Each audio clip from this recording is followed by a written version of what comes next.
नमस्कार मंडळी, जय शिवराय. सर्वप्रथम तुम्हा सर्वांना रक्षाबंधनच्या खूप खूप शुभेच्छा. गेले 2-3 दिवस झाले रक्षाबंधनची वाट बघतोय, रक्षाबंधनचा व्हिडिओ बनवायचा. पण कालही कामावरनं उशिरा सुटलो आणि रात्री अचानक विसरून गेलो. सकाळी ज्यावेळेस बहिणीचा पहिल्यांदा फोन आला रक्षाबंधनच्या शुभेच्छा म्हणून, त्यावेळेस मला आठवण झाली की अरे आज रक्षाबंधन आहे. सकाळी लवकरच आम्हाला 6 वाजता कामावर जावं लागतं, रात्री यायलाच कधी 7 कधी 8 वाजतात.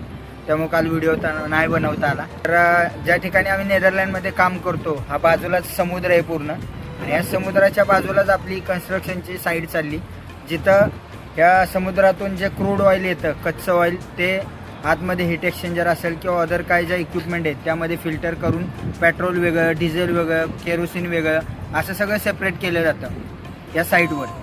तर महत्त्वाचं आज रक्षाबंधन निमित्त मला थोडंसं बोलायचं आहे तुमच्यासोबत की जसं आपण ज्यावेळेस लहानपणी होतो, गेले मी आता 10 ते 15 वर्ष झालं जॉब करतोय, पण जॉब केल्यानंतर जे 4 पैसे आलं त्यानंतरची जी रक्षाबंधन साजरी केली त्यात जेवढा आनंद आला नाही तो लहानपणी असताना आपल्याकडं ज्यावेळेस आपण रक्षाबंधन साजरी करायचो, रक्षाबंधन दिवशी सकाळी लवकर उठायचं, फ्रेश होऊन कधी बहीण ओवाळती आणि कधी हातात राखी बांधतोय असं व्हायचं. तो रक्षाबंधनचा दिवस खूप आनंदात जायचा. बहिणीला द्यायला हातात पैसे नसायचे, आई एखादी पीस द्यायची, ते पीस बहिणीला द्यायचं, किंवा बाकीच्या चुलत बहिणी वगैरे यायच्या त्यांना घरातलीच आई एखादी साडी द्यायची, तीच बहिणींना द्यायची.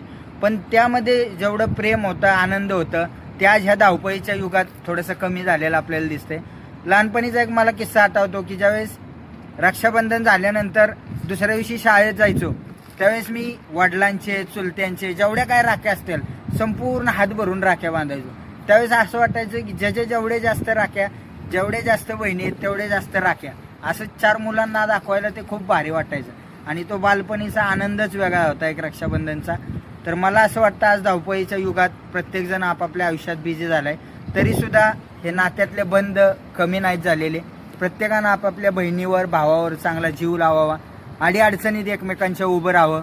आज बऱ्याच ठिकाणी आपण बघतो छोटे मोठे प्रॉब्लेम येत असतात, पण त्या गोष्टीत न कंटिन्यू लक्षात धरतात त्या तिथंच सोडून देऊन जे भावा बहिणीचं अतूट असं नातं आहे त्या आयुष्यभरासाठी कायम राहिलं पाहिजे.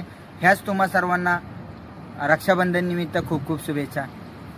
जय हिंद, जय महाराष्ट्र.